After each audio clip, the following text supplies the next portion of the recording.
Harare water woes. Council stutters Sunday Mail, local news. For years, the city of Harare has been struggling with one of the most basic functions laid out in the Urban Councils Act, delivering potable water. In recent weeks, water supply has depreciated further, causing anguish to residents in the capital city and its dormitory towns. It is easier to count days with water than those without. They are fewer, and when water is available, it is frequently undrinkable. Both the affluent and those of limited means have been carrying the load of the city of Harare's inefficiencies. With seemingly no end in sight to the water woes, President Emerson Mnangagwa had to intervene through the presidential borehole drilling scheme. Had it not been for this, many high-density areas in Harare would have been witnessing a calamity of unimaginable proportions. In Glenview and parts of Chitingwiza, over 1,000 households now have running water in taps as a result of the president's program, expected to extend to areas hard hit by water shortages. A survey by the Sunday Mail showed that in parts of Zimmer Park, Greendale, Chadcombe, Mainway Meadows, Greencroft, Mabellerin and Waterfalls, residents have since made peace with the fact that they cannot rely on municipal water. In most of Harare's high-density suburbs, queues have become a permanent feature at community boreholes.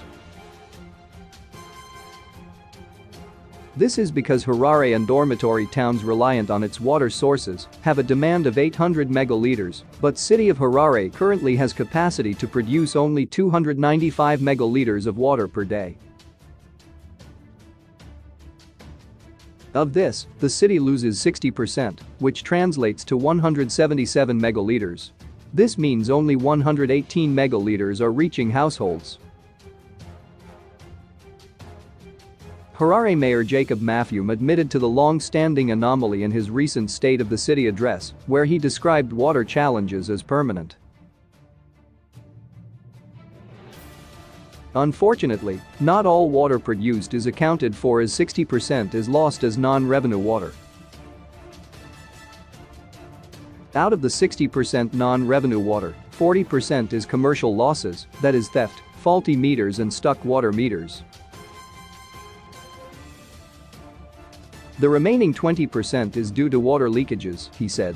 Apart from arbitrary water cuts, which have become part of life in Harare, the city has introduced water rationing schedules set to subsist until the rainy season. Besides poor pumping capacity, the city has been facing another challenge: sourcing chemicals to purify water to be fit for domestic use. 3 weeks ago, City of Harare announced they had completely stopped pumping water after running out of water treatment chemicals.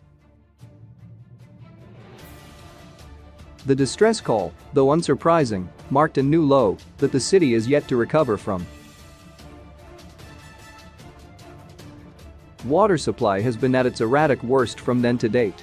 On Tuesday, the city of Harare had to convene a special council meeting to address water shortages. During the meeting, it was revealed that shortages are emanating from challenges in supply of chemicals. Director of Water Engineer Victor Musikavanhu gave a candid report to council, saying they are battling to supply water beyond a few days. Our dam levels are around 70 to 80%.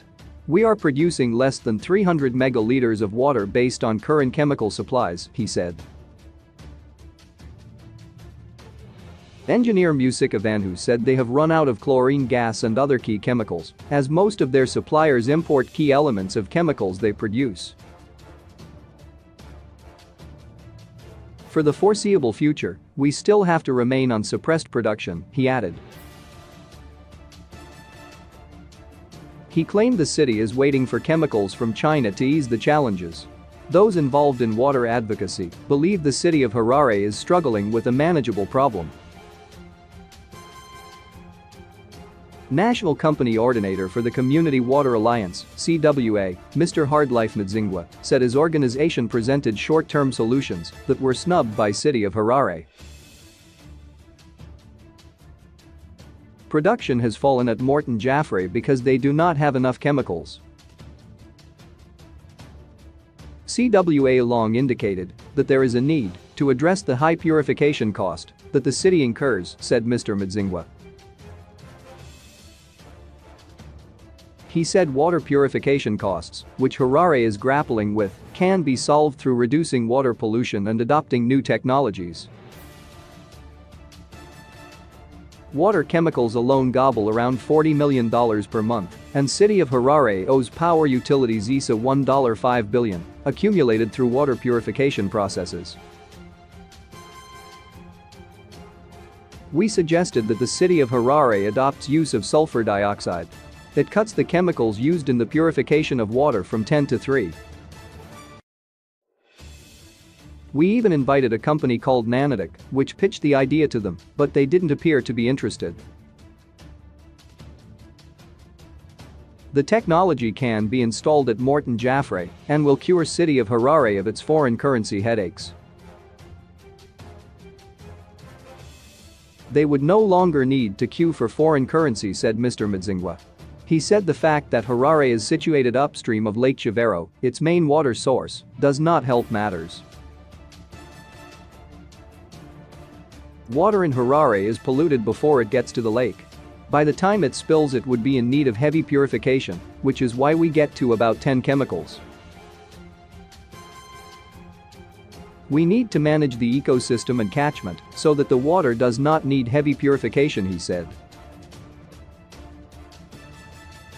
Wetlands, which act as filtering sponges, are depleting fast in Harare through unrestrained construction work, and this is affecting the quality of water. Asked on what additional solutions the city council should consider, Mr. Mudzingwa said. Harare should consider biogas. The solid waste which the city receives daily can be turned into electrical power. The technology is there, we need to start looking into such innovations. He further urged the city council to consider adding groundwater into the water supply system, a situation he said could be more sustainable than to have all households drilling boreholes or wells at home. A 2020 research by academics Tasbiona Gamb and Kiriana Dube showed that Harare's water challenges have added to what is called unpaid care work. In a research titled Water Woes in Harare, Zimbabwe, rethinking the implications on gender and policy, the two scholars concluded that women in Harare are losing unbilled and productive time fetching water. The burden of water woes in Harare is mainly shouldered by women and young girls as compared to men and young boys, despite the fact that the latter are sometimes involved in the exercise of fetching water for the household.